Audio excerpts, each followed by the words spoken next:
Outlander offers a unique blend of fiction based on historical events. But let's be real, the show's historical accuracy isn't always spot on.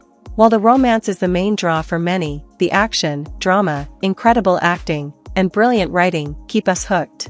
Even though it's a fantasy historical fiction series, Outlander generally stays true to history. But since it's still fiction, some elements are, well, creatively adapted. These inaccuracies often leave viewers wondering, were they intentional for creative purposes or just mistakes? Starz is set to release the second half of Outlander's final 8th season at the end of 2024. Fans are both excited and sad as the series draws to a close. Throughout its run, Outlander has educated fans about the past while thrilling them with battles and intense romance. But history buffs have noticed moments where the show takes creative liberties, especially in its portrayal of historical wars and battles.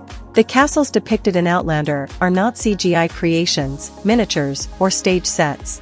Nor were they constructed in Hollywood or other filming locations. These are real-life castles with rich histories. Castle Leoch, a prominent location in the series, is portrayed as the home of Jamie's uncle, Colm Mackenzie, and his clan.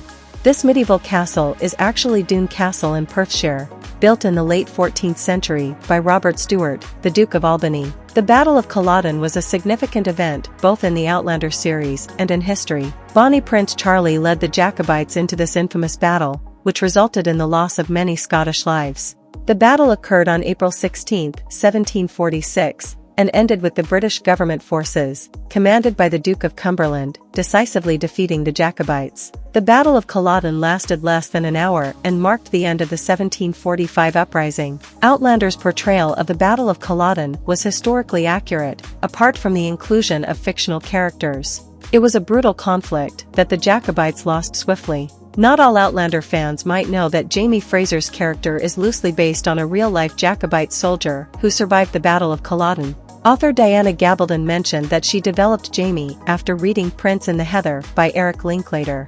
The book recounts how 19 wounded Jacobites hid in a farmhouse after the battle. After 2 days, they were all executed by the Redcoats. However, one man survived the massacre, a Fraser of the Master of Lovat's regiment. Gabaldon chose the name Jamie, inspired by a character from Doctor Who, which also influenced her to set the story in Scotland. Given that a Fraser of the Master of Lovat's regiment survived, she decided her character should be named Jamie Fraser.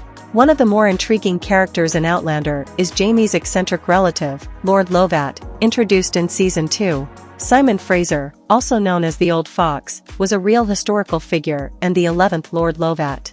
In Outlander, he is depicted as the father of Brian Fraser and grandfather of Jamie Fraser, thus intertwining his character with the main storyline. However, in reality, he was not related to Jamie Fraser. Including battle scenes in historical fiction shows like Outlander is crucial, not only for historical accuracy but also for adding drama and action to the storyline, effectively tying everything together.